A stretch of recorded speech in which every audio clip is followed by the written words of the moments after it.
Hello बच्चों, कैसे हैं आप सब। उम्मीद है आप सब अच्छे होंगे। और आज हम फिर से हाजिर हैं 5 क्वेश्चनों की सीरीज लेकर। इस सीरीज को हम जारी रखेंगे पेपर तक। तो आप इस सीरीज को देखते रहिए और अपनी मैथ की तैयारी को मजबूत बनाते जाइए, क्योंकि ये हर रोज डेली के 5 सवाल आपको जो एग्जाम में अच्छे नंबर हैं, आपके 25 नंबर का मैथ आना है, 25 में से 25 नंबर की ये जो श्योरिटी हम आपको दे रहे हैं 5 क्वेश्चन के द्वारा, आप इन्हें अच्छे से तैयार कर लीजिए। हमें लगता है कि इसी तरीके के प्रश्न आपके एग्जाम में आएंगे और ये पूछे हुए ही प्रश्न है विगत वर्षों में। तो आप इन सवालों को ध्यान से करिए। डेली जैसा हम 5 सवाल लेकर आते हैं, फिर आज फिर 5 सवाल लेकर आए हैं। बहुत ही बेहतरीन सवाल है, एकदम अच्छे सवाल हैं, पेपर में पूछे गए हैं और पेपर में पूछे भी जा सकते हैं। तो चलिए शुरू करते हैं। यहाँ पे हमारा पहला सवाल, 12 मीटर गुना 10 मीटर के कक्ष की फर्श को पूरा ढकने के लिए 10 सेंटीमीटर 8 सेंटीमीटर की कितनी आयताकार पट्टियों की आवश्यकता होगी।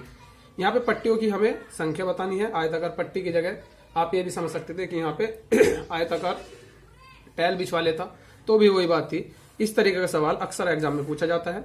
बच्चों, ये जो सीरीज चल रही है ये आपको तभी मिलेगी डेली जब आप हमारे चैनल को सब्सक्राइब करेंगे। तो आप देख सकते हो कि आप जहां पे वीडियो देख रहे हो वहीं पर एक लाल रंग से सब्सक्राइब लिखा हुआ है। आप उसे क्लिक करोगे तो वो काला हो जाएगा और उसकी साइड में घंटे का बटन है, तो आपको वो भी दबाना है। तो आप चैनल को सब्सक्राइब और लाइक वीडियो को जरूर करें। तो चलिए शुरू करते हैं।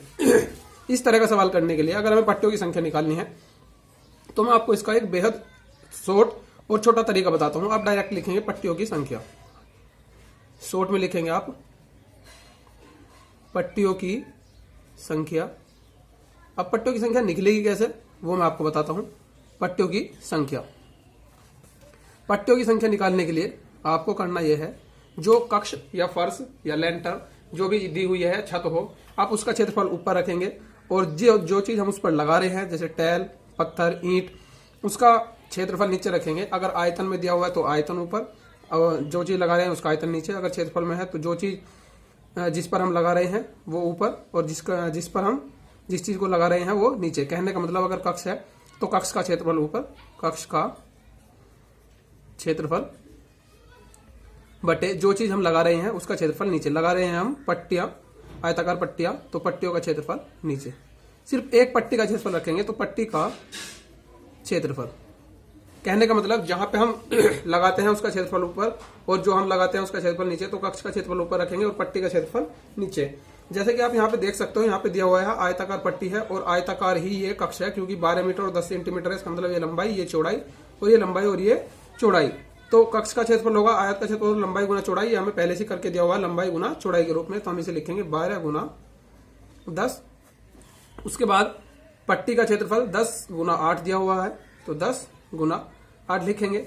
अब आपको जो मेन चीज है यहाँ पे देखनी है, जिसमें बच्चे अक्सर गलती करते हैं, वो ये है कि जो कक्ष की माप है, मतलब लंबाई चौड़ाई, वो मीटर में है और जो पट्टी की माप है वो सेंटीमीटर में है।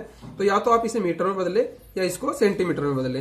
तो हम मीटर को सेंटीमीटर में आसानी से बदल सकते हैं, तो यहाँ पे हम सेंटीमीटर बदलेंगे। 12 मीटर को सेंटीमीटर बदलेंगे, 100 से गुना करनी पड़ेगी। और फिर से 10 सेंटीमीटर को बदलेंगे, 10 से मीटर को बदलेंगे तो भी 100 से सेंटीमीटर में बदलने के लिए गुना करनी पड़ेगी। मतलब 12 के लिए 100 से गुना और 10 के लिए 100 से गुना। तो यहाँ पे हम 200 से गुना करेंगे। इससे 10 से 10 काट देंगे यहाँ पे। अब इसे 4 से काट लेंगे, 4 तिया 12 और 4 दूनी 8। 2 से 100 कट जाएगा 50 बार, बहुत आसान है। तो यहाँ पे काउंट करेंगे, 3 पंजे 15 और ये 3 जीरो उसके बाद लगा देंगे। तो 3 पंजे 15, 1 2 3, 3 पंजे 15, 1 2 3 जीरो थी, 1 2 3 जीरो हमने लगा ली। तो हमारी पट्टियों की संख्या कितनी आ जाएगी? 1500 आ जाएगी। मैं इसे एक बार फिर से रिपीट कर रहा हूँ, बहुत ही आसान सवाल है। जिस भी भाग पर हम पट्टिया या कुछ भी चीज लगाते हैं उसका क्षेत्रफल ऊपर और जो चीज लगाते हैं उसका क्षेत्रफल नीचे। तो इससे हमारी पट्टियों की संख्या निकल जाती है। हमें पट्टियों की संख्या निकालनी थी तो हमें कक्ष का क्षेत्रफल ऊपर रखना है, पट्टी का क्षेत्रफल नीचे। 12 गुना 10 क्षेत्रफल में ही दिया हुआ है, लंबाई गुना चौड़ाई, क्योंकि आयत का क्षेत्रफल लंबाई गुना चौड़ाई होता है, क्षेत्रफल में ही लिखा हुआ है। ठीक उसी तरीके से 10 गुना 8, मतलब ये भी क्षेत्रफल में लिखा हुआ है, बस फर्क कितना है, ये मीटर में है और ये सेंटीमीटर में है। तो हमें दोनों को एक ही माप में रखना पड़ेगा, या तो सेंटीमीटर में या मीटर में। तो हमने ये 12 को मीटर में बदलने, सेंटीमीटर में बदलने के लिए 100 से गुना करी और 10 को भी हमने 100 से गुना कर दी, तो यहाँ पे मीटर में बदल जाएगा। अब देखते हैं इस सवाल को। यह है क्वेश्चन नंबर 2। यहाँ लिखा हुआ है 76,076 को यहाँ पे मिस हो गया, यहाँ 13 था, ये 13 है। 76,076 को 13 से भाग देने पर भागफल क्या होगा वो हमें बताना है। तो हम भागफल निकालने के लिए सबसे आसान तरीका तो यही है कि आप इसे सीधा सीधा भाग दें। तो हम इसे 13 से भाग देंगे और भागफल ज्ञात करेंगे। 13 से भाग देंगे 76 0 76 को 13 का पहाड़ा पढ़ना शुरू करेंगे। 13 पंजे 65, 13 6 78 होता है, तो 13 पंजे 65 एक बार आसानी से चल जाएगा। 6 में से 5 गया 1, 7 में से 6 गया 1, 11 बचेगा, 0 उतार लेंगे। 13 का पहाड़ा फिर पढ़ेंगे। 13 पंजे 62, 13 6 78, 13 7 91, 13 8 104, 13 8 104 बार चल जाएगा, क्योंकि 13 में 117 ज्यादा हो जाएगा। तो यहां से यहां तक लेंगे 10, 10 में 4 गए 6, यहाँ 0 बची, बस 6 ही बचेंगे। आगे फिर 7 उतार लेंगे। 13 पंजे 65, फिर 2 बचेगा, फिर 2 उतारेंगे, सॉरी 2 बचेगा और फिर 6 उतारेंगे और यहाँ पे 13 दूनी 26। तो यहाँ पे पूरा पूरा कट जाएगा। अगर आप इस तरह के सवाल में कुछ और भी पूछना है तो आपको ध्यान रखना है, जिससे हम भाग देते हैं उसे भाजक कहते हैं। जो हमारे यहाँ पे आता है वो भागफल होता है। भाग देने के बाद जिसको भाग देते हैं वो भाज्य कहलाता है। और अगर पूरा पूरा कट गया तो शेषफल 0, वरना जो भी आएगा वो शेषफल 0 ही कहलाएगा। ठीक है बच्चों, चलिए अब next question, question number 3। Question number 3 की तरफ चलेंगे। ये बहुत इंपॉर्टेंट क्वेश्चन है। इस तरह का क्वेश्चन अक्सर एग्जाम में पूछा जाता है। तो देखते हैं इसे किस तरीके से करना है आपको। उस वर्ग का क्षेत्रफल कितना है जिसका परिमाप 48 मीटर है। वर्ग की बात की है, परिमाप दिया हुआ है, क्षेत्रफल हमें बताना है। तो हमें क्या बताना है? क्षेत्रफल। अब इस चीज का ध्यान रखेंगे, जब भी आपको क्षेत्रफल बताना होता है तो क्षेत्रफल बताने का मतलब है कि आपको भुजा की आवश्यकता होगी, और भुजा इसमें दी हुई नहीं है लेकिन परिमाप दिया हुआ है। तो यहां से परिमाप हम लिखेंगे, परिमाप से हम भुजा निकाल लेंगे। परिमाप है यहाँ पे 48 मीटर, सवाल वाले ने दिया हुआ है। लेकिन अगर आपको ध्यान हो वर्ग के बारे में तो वर्ग का परिमाप होता है 4a, तो हम भी अपना परिमाप 4a लगा देंगे और यहाँ पे 48 दिया हुआ है। यहाँ से a का मान निकालेंगे, a आएगा 48/4, 4 से इसे काट लेंगे, 4 एकम 4, 4 दूनी 8, तो ये भुजा 12। यहाँ पे अगर मीटर है तो मीटर, सेंटीमीटर होता तो सेंटीमीटर, 12 मीटर आ गई। अब हमें भुजा पता चल गई a, इसलिए वर्ग का क्षेत्रफल निकाल देंगे। वर्ग का क्षेत्रफल, वर्ग का क्षेत्रफल होता है भुजा की घात 2, और भुजा यहाँ पे हमने a मान ली है तो a की घात 2, और a का मान है 12, मतलब 12 की घात 2, और 12 की घात 2 आएगा 100। क्षेत्रफल आता है मीटर स्क्वायर में। तो इसे देखिए, इस सवाल को एक बार फिर समझिए। यहाँ पे वर्ग का क्षेत्रफल कितना है जिसका परिमाप 48 मीटर है। तो यहाँ पे परिमाप दिया हुआ है, भुजा नहीं है, लेकिन जो परिमाप है उसी से हम भुजा निकाल लेंगे। भुजा इस वजह से निकालनी पड़ेगी क्योंकि हमें वर्ग का क्षेत्रफल निकालना है, और वर्ग का क्षेत्रफल होता है भुजा की घात 2।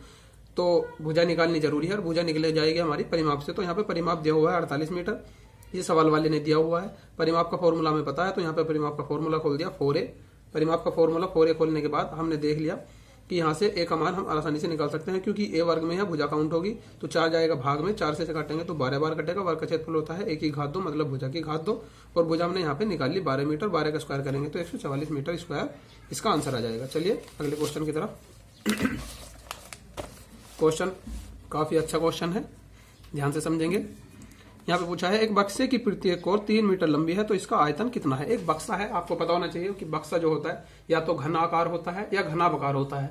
घन वैसी आकृति है जिसकी सारी भुजा बराबर होती है, और घनाभ वो होता है जिसकी लंबाई चौड़ाई ऊंचाई अलग अलग होती है, जबकि घन में लंबाई चौड़ाई ऊंचाई सब एक ही होती है। तो हम इसकी पहचान हमें खुद करनी पड़ेगी। एक बक्से की प्रत्येक कोर 3 मीटर लंबी है। प्रत्येक कोर का मतलब लंबाई चौड़ाई ऊंचाई उसकी सभी की सभी कैसी है, बराबर। तो प्रत्येक कोर को मैं मानता हूं, मान लिया a बराबर कितना दिया है यहाँ 3, कोर को मैंने 1 मान लिया, ठीक है। प्रत्येक कोर ऐसे लिख ले चाहे तो, प्रत्येक कोर a बराबर 3 मीटर।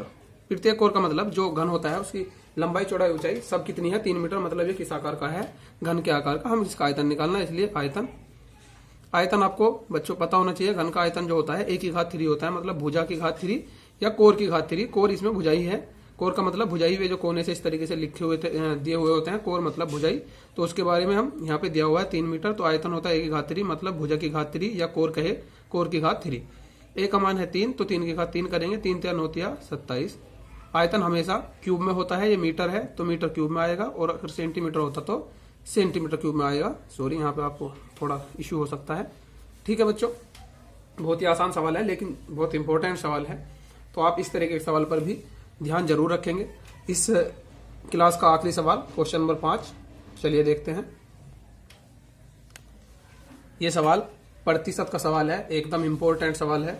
प्रतिशत में से 1 या 2 सवाल आने के पूरे चांस होते हैं, तो प्रतिशत का सवाल है, इंपॉर्टेंट भी है। चलिए इसे करते हैं। 300 का 90% प्लस 90 का 30%, इसे हल करेंगे। का मान बताना है, तो 300 आप जानते हैं का मतलब गुना होता है 90%। परसेंट का मतलब अगर परसेंट हटाना हो तो बट्टे में 100 रखना पड़ता है, प्लस 90 का मतलब गुना 30% है, तो परसेंट हटाएंगे तो बट्टे में 100 रख देंगे। बहुत ही आसान है। यहाँ पे 2 जीरो से इसकी 2 जीरो काटेंगे और इसकी 2 जीरो से इसकी 2 जीरो काट लेंगे, तो ये गुना में है 9, 90 और 3 तो 9 तिया 27, 270 प्लस का चिन्ह ऐसे ही, और 9 तिया 27, ये भी गुना में है, तो 270 और 27 कितने हो जाएंगे, 297। 7 और 0 7, 2 और 7 9 और 2 का तो ऐसे ही, तो 297 इसका आंसर हो जाएगा। उम्मीद है आपको ये क्लास पसंद आई होगी और ये 5 सवाल पेपर की दृष्टि से बहुत इंपॉर्टेंट है। ठीक है बच्चों, आप उम्मीद है कि आप इन्हें अच्छे से कर लेंगे और करने भी चाहिए, क्योंकि पेपर में अगर आपको मैथ में अच्छा स्कोर करना है, क्योंकि आप जानते ही हैं कि रीजनिंग और हिंदी तो सभी करते हैं, मैथ ही ऐसा सब्जेक्ट माना जाता है नवोदय एंट्रेंस एग्जाम में जो आपके नंबरों में डिफरेंस क्रिएट करता है। तो आप मैथ की तैयारी अच्छे से करें तो आपका नंबर आने के अच्छे लगभग ज्यादा चांस होते हैं। तो आप मैथ को अच्छे से फोकस करें। मैं ऐसे ये नहीं बोल रहा कि रीजनिंग और हिंदी ना करें, रीजनिंग और हिंदी भी करें, लेकिन मैथ पर ज्यादा फोकस रखें, क्योंकि हिंदी और रीजनिंग आसान होती है, उसे सभी करते हैं, लेकिन मैथ में बच्चे अटकते हैं। तो मैथ के क्वेश्चनों की सीरीज हमारी करते रहे 5 क्वेश्चनों की, इससे आपको बहुत हेल्प मिलने वाली है। चैनल को सब्सक्राइब जरूर करें, जिससे आपको आने वाली वीडियो की अपडेट मिलती रहे। वीडियो को देखने के लिए धन्यवाद।